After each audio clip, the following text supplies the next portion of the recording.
कल हम लोग पढ़ रहे थे भारत में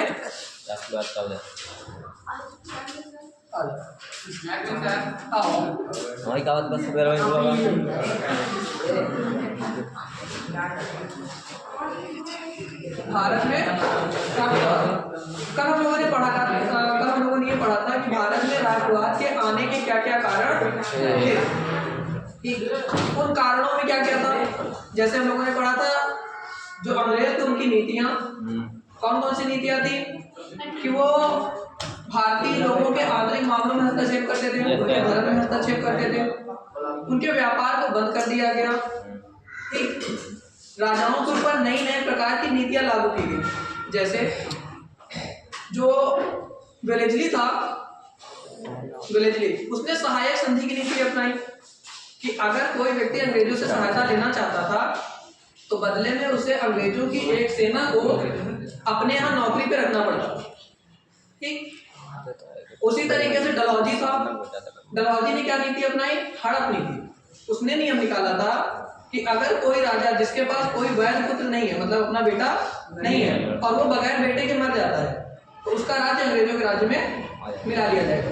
ठीक, तो इस प्रकार की बहुत सारी नीतियां थी जिसकी वजह से भारत के लोग अंग्रेजों के खिलाफ होते चले गए। 1857 की क्रांति होती है, उसमें किसी भी प्रकार की एक संगठन की एक एकता और एक प्रकार की योजना का अभाव था। मतलब उनकी योजना एक नहीं थी, लड़ाई तो कर रहे थे लेकिन उनकी कोई भी एक योजना नहीं थी, जिसकी वजह से वो क्रांति असफल हुई। उस क्रांति के असफल होने के बाद लोगों के मन में ये आया कि अगर हमें अंग्रेजों को बाहर निकालना है तो सबसे पहले हमें आपस में एक होना है। आपस में क्या करना है, एक होना है, और एक होने के बाद एक प्रकार की योजना बनानी है। कितनी योजना बनानी है, सिर्फ एक, कि जिसके तले सभी लोग एक साथ अंग्रेजों को बाहर निकालने का काम कर सके। ठीक, अब जो भारत में राष्ट्रवाद आता है इसके 4 फेज हैं। कितने फेज, 4 चरण में आता है। ठीक है, पहला चरण होता है, ये होता है कांग्रेस की स्थापना, यानी 1885 से 1885 से स्टार्ट होता है। ठीक, और ये चलता है 1909 तक। ठीक, ये पहला फेज है। 1909 नहीं, इसको हम लोग रखते हैं 1907 तक। कब तक रखते हैं, 1907, ये पहला फेज था। अब एकदम चुप रहना।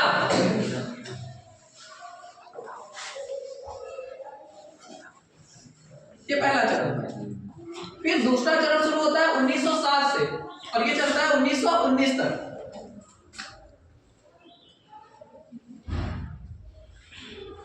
1919 ये कौन सा चरण था, ये दूसरा है। ठीक, तीसरा चरण चलता है 1919 से 1939 तक। 29 नहीं 29 तक। 1919 से 1929 ये तीसरा चरण था।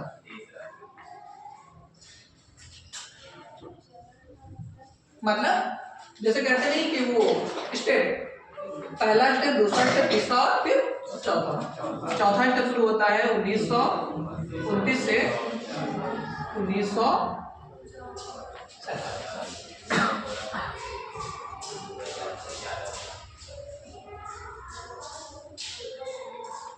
देखो हर चरण की अपनी विशेषताएं हैं, इसीलिए इसको क्या किया गया है, बांटा गया है।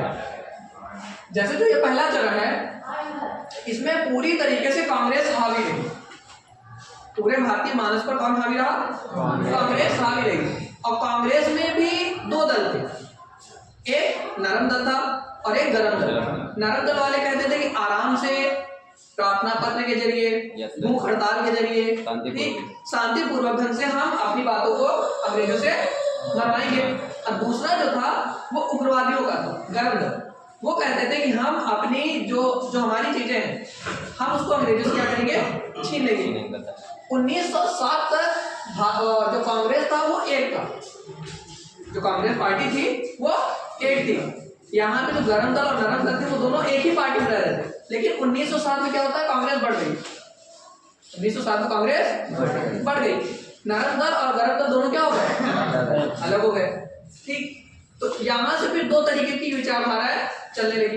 एक विचारधारा थी जो प्रार्थना पत्र, भूख हड़ताल, ठीक, समाचार पत्रों में वो निकालना, अंग्रेजों के खिलाफ नीतियां उनकी छापना, ठीक है, इसके जरिए क्या करते थे वो अपनी बातों को रखते थे। और दूसरे वो लोग थे जो क्रांतिकारी गतिविधियों में भाग लेते थे। ठीक, फिर दूसरा चरण 1907 से 1919, इसमें क्या हुआ, इसमें 1909 में अंग्रेजों ने भारत के लोगों को कमजोर करने के लिए, भारत में जो ये राष्ट्रवाद आ रहा था, अंग्रेजों को भी डर लगने लगा कि भारत लोग क्या हो रहे हैं, एक हो रहे हैं, उसको कम करने के लिए 1909 में क्या होता है, पहले 1907 में क्या हुआ, कांग्रेस का बंटवारा हो गया। किसमें हुआ,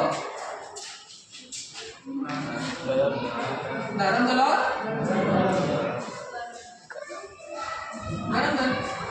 फिर 1909 में क्या होता है, एक आता है मार्ले मिंटो एक्ट। क्या आता है, मार्ले मिंटो एक्ट। इसमें क्या किया गया, इसमें चुनाव के जरिए, जो चुनावी वो थी, मतदान, वोट देने का अधिकार, चुनाव के जरिए मुसलमानों को हिंदुओं से अलग कर दिया। ठीक, यहाँ पे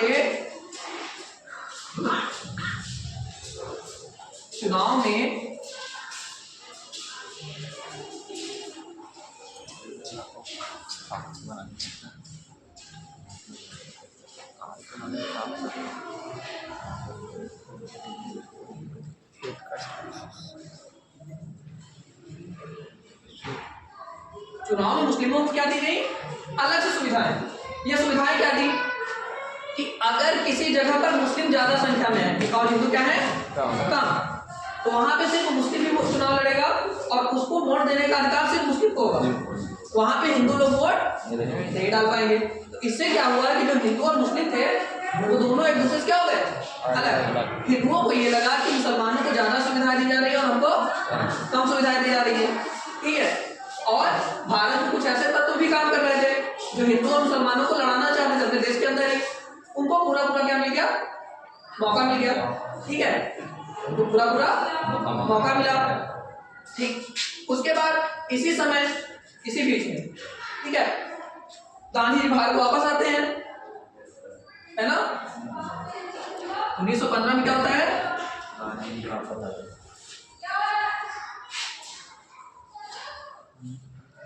जी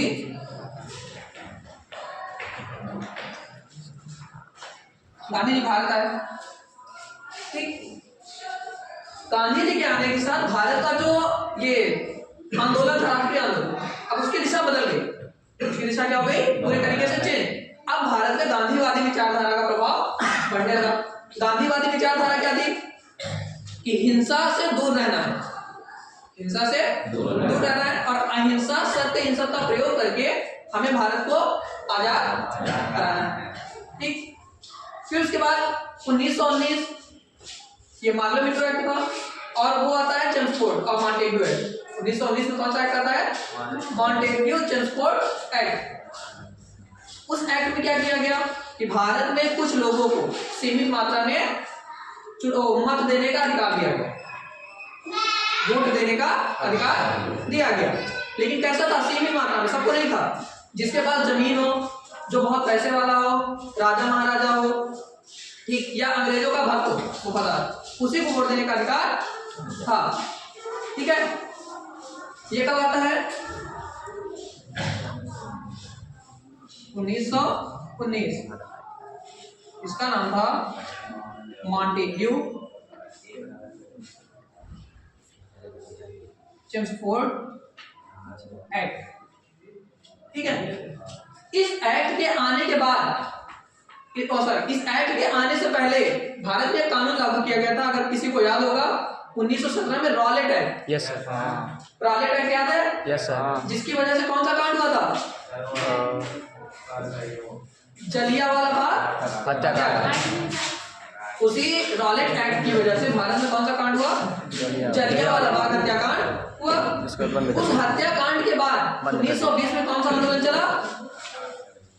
असहयोग 1920 से 22 तक कौन सा चला? असहयोग आंदोलन। असहयोग आंदोलन। आंदोलन। ठीक। जब 1922 में असहयोग आंदोलन को बंद किया गया, इसको चलाने वाले कौन थे? गांधी जी। Yes sir. गांधी जी ने जब इस आंदोलन को बंद किया, ये सेकेंड फेज की बात कर रहे हैं। गांधी जी की एक नीति थी, वो नीति कुछ इस प्रकार काम करती थी। पहले काम करो, ठीक, जैसे यहां से ग्राफ उठता है, पहले खूब काम करो 2 साल तक, उसके बाद अचानक से सारे काम बंद कर दो, गायब रहो, फिर काम करो। ठीक। अगर गांधी जी काम फिर देखेंगे कुछ इसी तरीके से चला। जैसे जब 1915 में गांधी जी आते हैं तो 1915 और 16 इन्होंने कोई काम नहीं किया, सिर्फ वो भारत घूमे, भ्रमण किया। लेकिन 1917 में क्या होता है? 1917 और 18 में इन्होंने 3 आंदोलन किए, चंपारण, खेड़ा, ठीक, अहमदाबाद, 3 जगह पे आंदोलन किया और तीनों जगह क्या हो गया? सफल। लेकिन फिर 18 के बाद फिर ये गायब हो जाते हैं।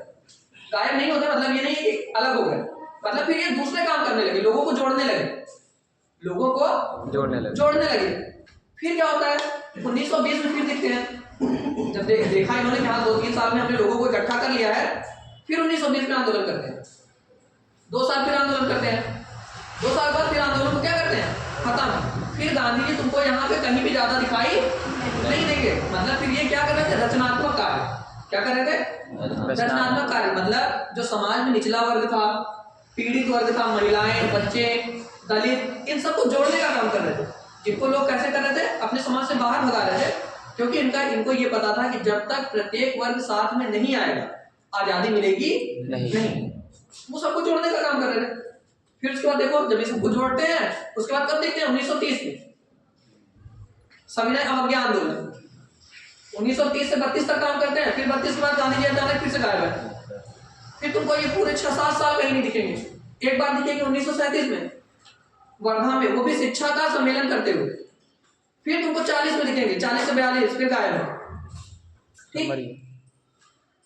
तो मतलब इनका काम ये था कि पहले लोगों को इकट्ठा करो, फिर काम करो, फिर काम को वहीं पे रोक दो। क्योंकि लगातार कोई आंदोलन अगर चलता रहता है लगातार, तो जनता क्या होती है? ऊब जाती है, क्योंकि सबके पास बहुत ढेर सारे काम है। उन्हें अपने परिवार के लिए रोजी रोटी भी कमानी थी, उन्हें अपने परिवार को चलाना भी था। अगर वो लगातार आंदोलन ही करते रहते तो उनके परिवार का पालन पोषण करने वाला कोई नहीं बचता। तो यहाँ पे यही था कि गांधी जी 1920-22 तक क्या करते हैं? असहयोग आंदोलन करते हैं। फिर 1922 में असहयोग आंदोलन, जिसकी वजह से कुछ लोग गांधी से नाराज हो गए, कुछ लोग गांधी से नाराज हो गए। उन्हीं में से 2 व्यक्ति थे। 1923 जब ये असहयोग आंदोलन समाप्त हो गया, तो कई लोगों ने गांधी जी की आलोचना की कि अगर आपने असहयोग आंदोलन बंद न किया होता, अगर आपने असहयोग आंदोलन बंद न किया होता तो निश्चित ही हमें सफलता मिल जाए। लेकिन उस समय भारत के लोग आजादी नहीं मांग रहे थे, भारत के लोग इस समय आजादी नहीं मांग रहे थे। ये जो दो चरण है, यहां तक हम मांग रहे थे स्वशासन। क्या मांग रहे थे? स्वशासन, ठीक है, या स्वराज, इसको क्या कहते हैं? स्वराज। मतलब कि नाम अंग्रेजों का रहेगा, सबसे बड़ा हेड वो अंग्रेज ही रहेगा, लेकिन जो लोग यहाँ पे राज कर रहे हैं वो भारतीय रहेंगे, अंग्रेज अधिकारी यहाँ नहीं रहेंगे। अंग्रेजों के नाम पे भारतीय लोग क्या करेंगे? राज करेंगे। आजादी मांगना कब से शुरू हुआ? यहाँ से। ये जो तीसरा और चौथा चरण है, इसमें क्या मांगा गया? आजादी, यानी पूर्ण स्वतंत्रता।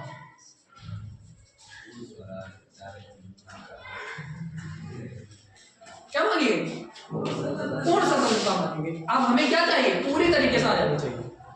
ठीक। तो यहाँ पे ये चरण था। तो यहाँ पे जब 1923 में गांधी जी ने आंदोलन बंद किया 22 में, तो लोगों ने वो लगाया, आरोप लगाया कि अगर आप और लंबा आंदोलन चलाते तो निश्चित ही हमें सफलता मिल जाती, यानी हमें क्या मिल जाता, स्वराज मिल जाता। ठीक, तो इसकी वजह से दो लोग नाराज होते हैं। कौन कौन थे? एक थे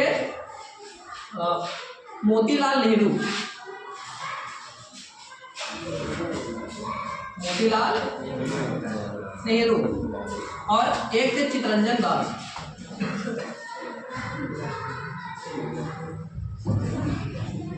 चितरंजन दास, ये लोग क्या बनाते हैं? ये लोग अलग होकर अपनी एक पार्टी बना लेते हैं। ये लोग अपनी एक अलग, कांग्रेस से अलग होकर अपनी एक पार्टी बनाते हैं। क्या नाम था उसका? स्वराज पार्टी। कहाँ पे बनाते हैं? इलाहाबाद। जो ये आनंद भवन है वहीं किसका मुख्यालय था। ठीक, इन लोगों ने क्या कहा? इन लोगों ने कहा कि ठीक है, हम अब दूसरी तरीके से लड़ेंगे। मतलब हम चुनाव लड़ेंगे और जो अंग्रेज जहां पे वो कानून बनाते हैं ना, हम भी वहां पे नेता के रूप में चुन के जाएंगे और अंग्रेजों को भारतीयों के खिलाफ कोई कानून बनाने नहीं देंगे। हम अंदर से गड़बड़ी करेंगे। मतलब जब कोई कानून बनने लगेगा तो वहीं पे क्या करने के विरोध करेंगे। ठीक, इससे पहले भारत के लोग क्या करते थे कि हम चुनाव में कहीं भाग नहीं लेंगे, कोई चुनाव नहीं लड़ेंगे, अंग्रेजों के साथ किसी भी मामले में कोई भी सहयोग नहीं करेंगे। इन्होंने कहा सहयोग तो नहीं करेंगे, लेकिन हम भी वहां पहुंच जाएंगे। जैसे उस दिन बता रहे थे ना कि कानून कैसे बनता है, दोनों पक्ष होते हैं। Yes sir. ठीक, लोकसभा राज्यसभा दोनों में क्या होती है? वोटिंग होती है। कुछ लोग विरोध में रहते हैं, कुछ उसके साथ में, अगर वहां जीत गया तो कानून बनेगा, नहीं जीता तो कानून नहीं बनेगा। वैसे उन्होंने कहा कि जब वहां पे कोई कानून बनने लगेगा, हम अंदर से क्या करेंगे? उसका विरोध करना शुरू कर देंगे, कोशिश करेंगे कि इस तरीके का कोई कानून बनने ना पाए। ठीक, इसी बीच भारत में क्रांतिकारी वो आता है चरण, इसी 1929 वाले जो चरण है, इसी बीच में कौन सा चरण आता है? क्रांतिकारी चरण। भगत सिंह, राजगुरु, सुखदेव, ठीक है, राम प्रसाद बिस्मिल, राजेंद्र लाहिड़ी, अशफाकुल्लाह खान और चंद्रशेखर आजाद, ऐसे लोग भारतीय परिदृश्य में दिखाई देते हैं। मतलब अब ये टाइम इनका था, अब ये जो टाइम था इसी टाइम में इनका भी उदय हुआ। ठीक, इन लोगों ने अपने आप को एक करने के लिए क्रांतिकारियों का मानना था कि हम बंदूक के दम पर आजादी ले लेंगे। ठीक, इन्होंने एक संगठन बनाया, चंद्रशेखर आजाद, भगवती चरण वोहरा, ऐसे कुछ लोग थे, सत्येंद्र सान्याल। इन लोगों ने क्या किया? 1925 सत्येंद्र सान्याल, चंद्रशेखर आजाद आदि ने मिलकर क्या बनाया? इन्होंने बनाया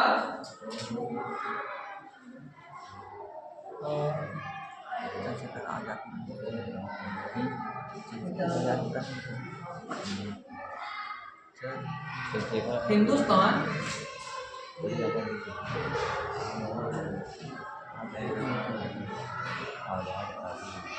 रिपब्लिकन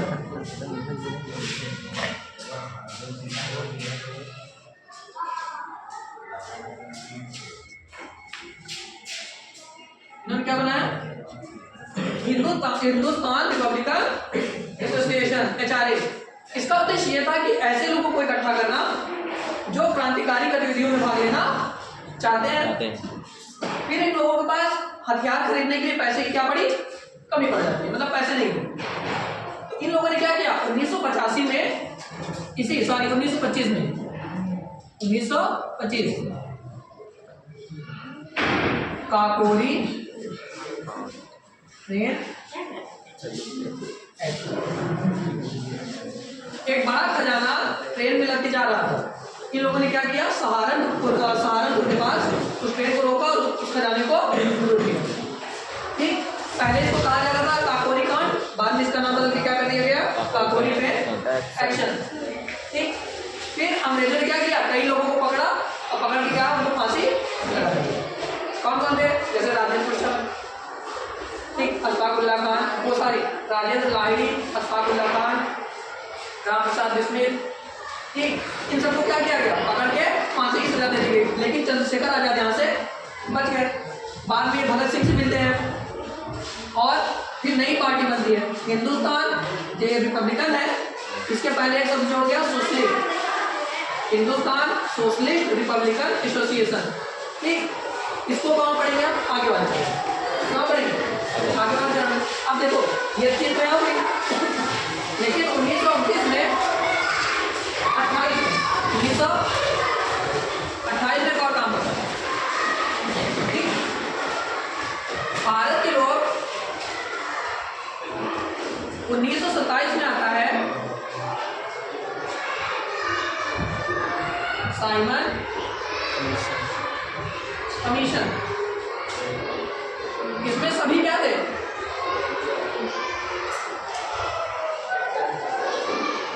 सभी थे। तो भारतीयों ने क्या किया?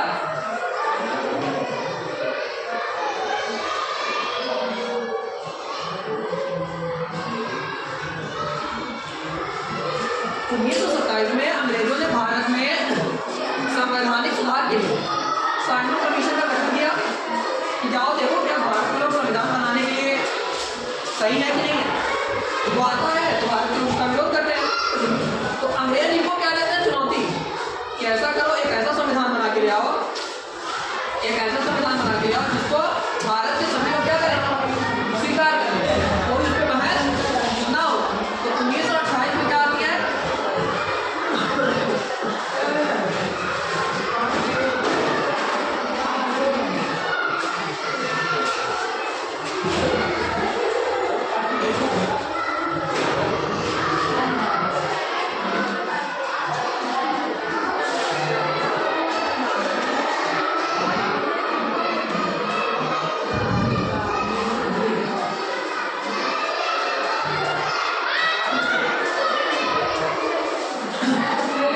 मतलब अंग्रेजों ने कहा कि अगर तुम अपना संविधान खुद बनाना चाहते हो, जब ये साइमन कमीशन आया तो भारतीयों ने विरोध किया कि अगर भारत का संविधान बनाना है तो शक्ति भारतीयों को दी जाए, हम अपना संविधान खुद बनाएंगे। तो अंग्रेजों ने कहा ठीक है, तुम एक ऐसा